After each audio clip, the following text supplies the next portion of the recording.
નમસ્કાર વિદ્યાર્થી મિત્રો, ધોરણ 11 આંકડાશાસ્ત્ર વિષયની અંદર આપણે સ્વાધ્યાય 6 ચેપ્ટર નંબર 6 ક્રમચય સંચયમાં આપણે સ્વાધ્યાય 6 ની અંદર વિભાગ સી ની અંદર લાસ્ટમાં આપણે 7 દાખલા સુધી અભ્યાસ કર્યો. તૈયાર કરજો. દાખલા નંબર 8 નો આપણે અભ્યાસ કર્યો.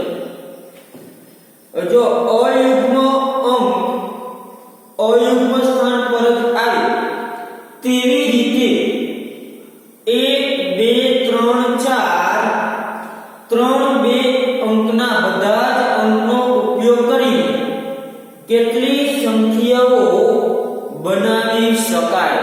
આપણે શું કીધું છે? જો દાખલા નંબર 8 સ્વાધ્યાય 6 ની અંદર દાખલા નંબર 8 તો કે અયુગ્મ અંક અયુગ્મ સ્થાન પર જજો. પેજ નંબર 245 ઉપર અયુગ્મ અંક અયુગ્મ સ્થાન પર જ આવે તેવી રીતે 1 2 3 4 3 2 1 ના બધા અંકનો ઉપયોગ કરીને કેટલી સંખ્યાઓ બનાવી શકાય. હવે જો આપણી જે સંખ્યા આપી છે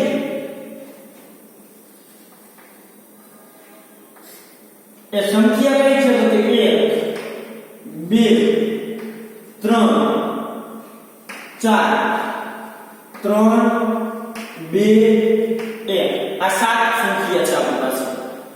1 2 3 4 3 2 ને 1. હવે આપણે શું કીધું છે? અયુગ્મ અયુગ્મ એટલે કે એકી સંખ્યા. એકી સંખ્યા ની એકી સ્થાન ઉપર જવું જોઈએ. અયુગ્મ એટલે કેવી સંખ્યા થાય? એકી સંખ્યા. ટૂંકમાં એકી સંખ્યા એકી સ્થાન ઉપર જવું જોઈએ.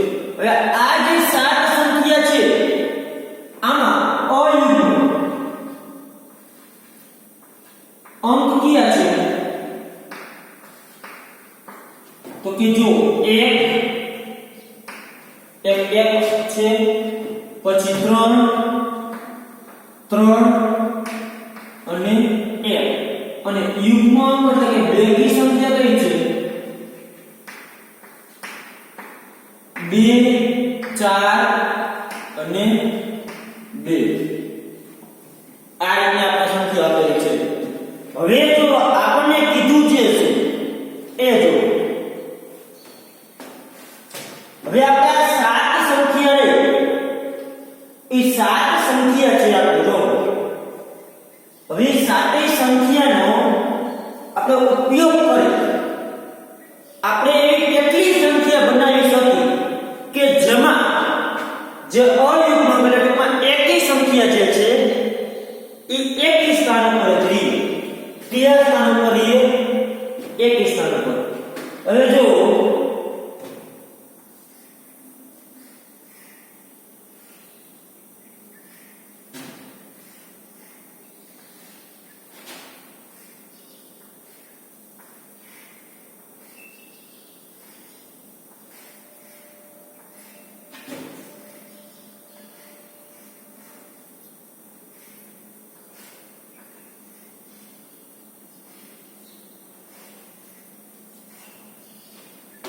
હવે આપણને ખબર છે સંખ્યા છે 7 એટલે સંખ્યાના સ્થાન કેટલા છે? સારી રીતના 7 અંકની સંખ્યા બનશે.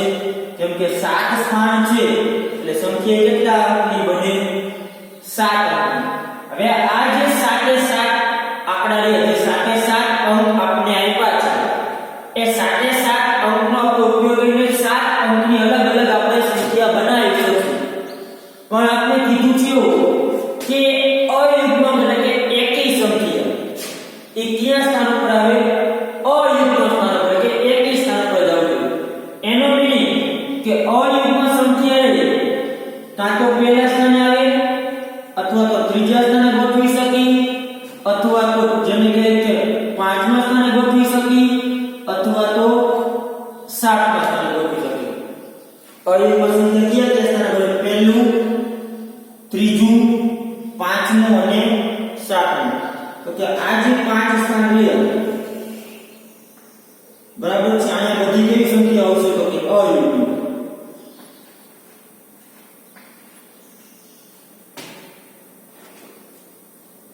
તો કે અયુગ્મ અંક કયા કયા છે? તો કે 1 3 3 અને 1. હવે જો આ બધા જે સ્થાન છે, પહેલું, આ ત્રીજું, આ પાંચમું અને આ સાતમું, આ જો બધા સ્થાન કેવા છે? એકી સ્થાન છે. પછી આ બીજું, આ ચોથું અને આ છઠ્ઠું, આ સ્થાન કેવા છે? બેકી છે. હવે આપણને શું કીધું ભાઈ? એકી સંખ્યા રહીને અયુગ્મ એટલે કઈ થાય? એકી. તો કે એકી સંખ્યા એકી સ્થાન ઉપર જવી જોઈએ. એટલે કે આ જે ચાર અંક છે 1 3 3 1, આ ચારને ફરજિયાત આ ચાર સ્થાનમાંથી કોઈ પણ સ્થાને ગોઠવી શકશું. એ ચારને ફરજિયાત એ ચાર સ્થાનમાં, એટલે કે માની લો એક ના ગોઠવું થાય, એ ચારે ચાર આ ચાર સ્થાન લઈ શકશે. s નું એક સ્થાન લઈ શકશે ને એ ચાર ને ફરજિયાત એમાં જ ગોઠવવા પડે. હવે તો ઈ સ્થાન જે છે પહેલું, ત્રીજું, પાંચમું, સાતમું, હવે એ ચાર સ્થાન તો ફરજિયાત આ જ ચાર સંખ્યાના છે. તો આ સંખ્યાનો વારો એમાં તો ન જડે. એવું તો બને જ નહીં કે માની લો એક વારો ને પછી 3 માં 2 ને વારો છે, એવું તો બનશે નહીં. કેમ કે આ જે ચાર સ્થાન રહ્યા, પહેલું, ત્રીજું, પાંચમું, સાતમું, એમાં ફરજિયાત તો કે આ ચારે ચાર સંખ્યા વારાફરતી રૂપમાં ઈ ચાર આવશે. ઈ બીજા કોઈની સંખ્યાને આવવા દેશે નહીં. હવે જે બીજું, ચોથું અને આ છઠ્ઠું, એટલે કે આ જે ત્રણ સ્થાન છે, બરાબર છે, અહીંયા તો કઈ સંખ્યા ગોઠવી શકે? તો કે યુગ્મ અંક ગોઠવી શકે. કેવા? યુગ્મ અંક. યુગ્મ અંક કયા કયા છે? તો કે 2 4 અને 2. તો કે આ ત્રણને આપણે અહીંયા ગોઠવી શકીએ. આ ચારને અહીંયા અને આ ત્રણને અહીંયા. તો હવે આના ઉપરથી આપણે હવે જોઈએ ગોઠવણી. તો કે આપણે જવાબ શું મળ્યો છે? આવો મળ્યો છે.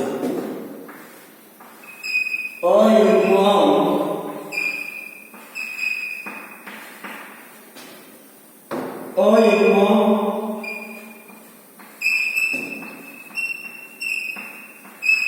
સ્થાન પર આવે તેવી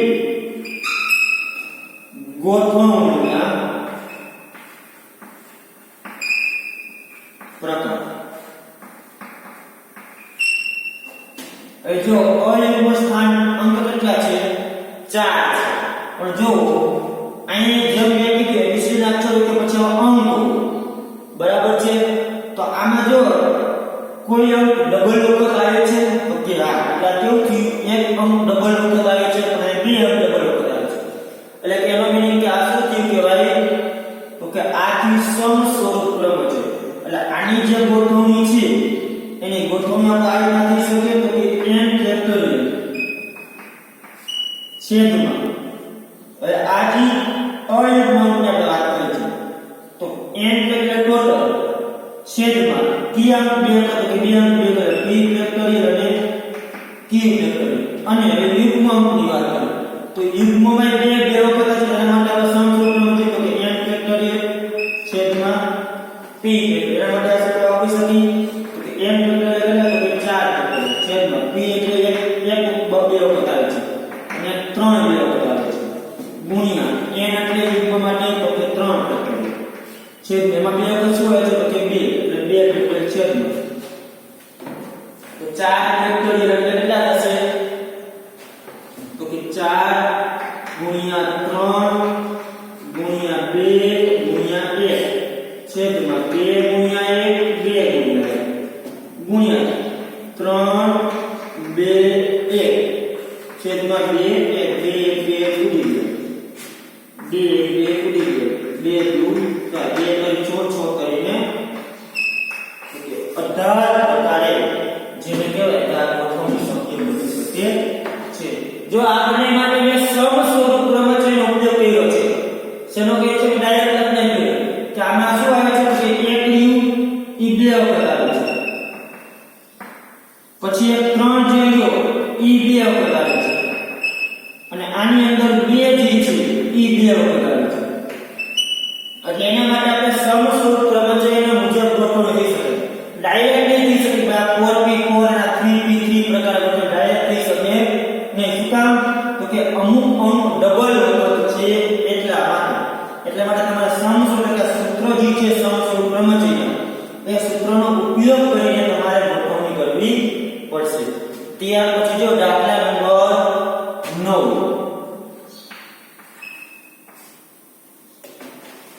રોલ શબ્દના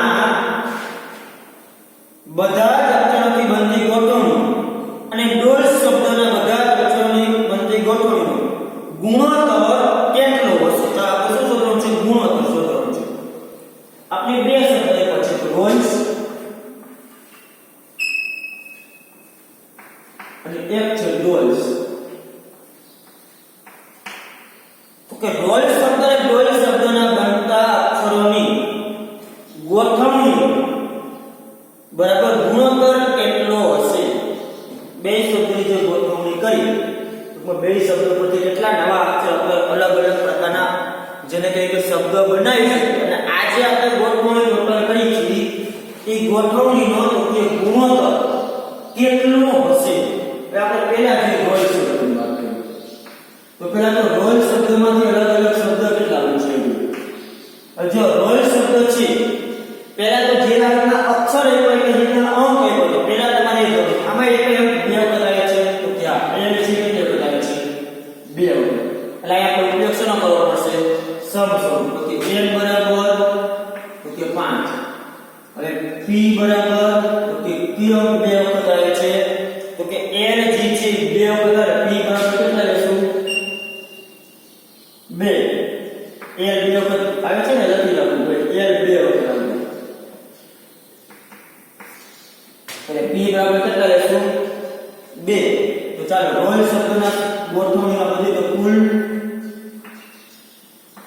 ગોઠવણી રોલ શબ્દમાં કુલ બનતી ગોઠવણી બરાબર સૂત્ર મૂકીએ n ફેક્ટોરિયલ છેદમાં p એટલે તો p ફેક્ટોરિયલ અહીંયા ટોટલ કેટલા છે તો કે 5 ફેક્ટોરિયલ છેદમાં p એટલે 2 ફેક્ટોરિયલ. ચાલો 5 ને ફેક્ટોરિયલ 5 ને ક્યાં સુધી લઈ જઈશું? 1 સુધી છેદમાં 2 ને 1 સુધી. ચાલો 2 1 2 5 20 કરીને 60. આ રોલ શબ્દની કેટલી ગોઠવણી બનશે અક્ષરમાં? કુલ ગોઠવણીના પ્રકાર કેટલા થશે? તો કે 60. હવે આપણે શબ્દ લઈ ડોલ્સ. ચાલો ડોલ શબ્દની ચાલો ડોલ શબ્દ છે કેટલા અક્ષર? તો કે 5. સ્થાન 5 છે એમાં l બે વખત આવી જજો તો p બરાબર 2 શું કામ તો કે l છે કેટલી વખત આવે છે? 2 વખત. p બરાબર કેટલા લઈશું? 2. ચાલો એના સૂત્રનું જે આ મૂકશું કુલ ગોઠવણ સૂત્ર મૂકીએ n ફેક્ટોરિયલ છેદમાં 1 અક્ષર 2 છેદમાં p ફેક્ટોરિયલ 5 ફેક્ટોરિયલ છેદમાં 2 ફેક્ટોરિયલ અને જો કેટલો આવશે? 60 જ આવશે કેમ કે આ ઉપર જેવું થયું બેનો જવાબ કેટલો આવ્યો? 60. તો આ લખી નાખી કે ગુણોત્તર આપણે બંનેનો ગુણોત્તર જો તમે જોજો તો ગુણોત્તર કેટલો મળશે? આની 60 આની 60 એટલે 60 અને પૂરું કરી 1:1 આપને કઈ શબ્દની ગોઠવણીનો ગુણોત્તર આપણે મેળવ્યો 1:1. બરાબર છે. જો આ જે બે અક્ષર છે એ બે અક્ષરનો ટૂંકમાં આપણે પેલા ટોટલ ગોઠવણી લીધી એના પછી કેટલી અલગ અલગ પ્રકારના શબ્દો બની શકે. પહેલું કામ આપણે એ કર્યું કે આમાંથી કેટલા અક્ષર નવા શબ્દો બની શકશે. તો જોયું કે બેમાંથી 60 શબ્દ બની શકે. l બે વખત બેમાં આવતો તો આપણે કયો ઉપયોગ કર્યો? સમસ્વરૂપ ક્રમચિહ્નનો અહીં આપણે ઉપયોગ કર્યો છે. એના આધારે બંનેની જે ગોઠવણીનો ગુણોત્તર છે એનો આપણે જવાબ મેળવ્યો. બરાબર છે. ત્યાર પછી જો દાખલા નંબર 10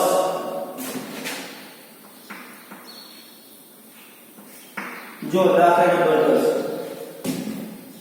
એક બોક્સમાં 6 સ્ક્રૂ છે જેમાં 2 સ્ક્રૂ ખામીવાળા છે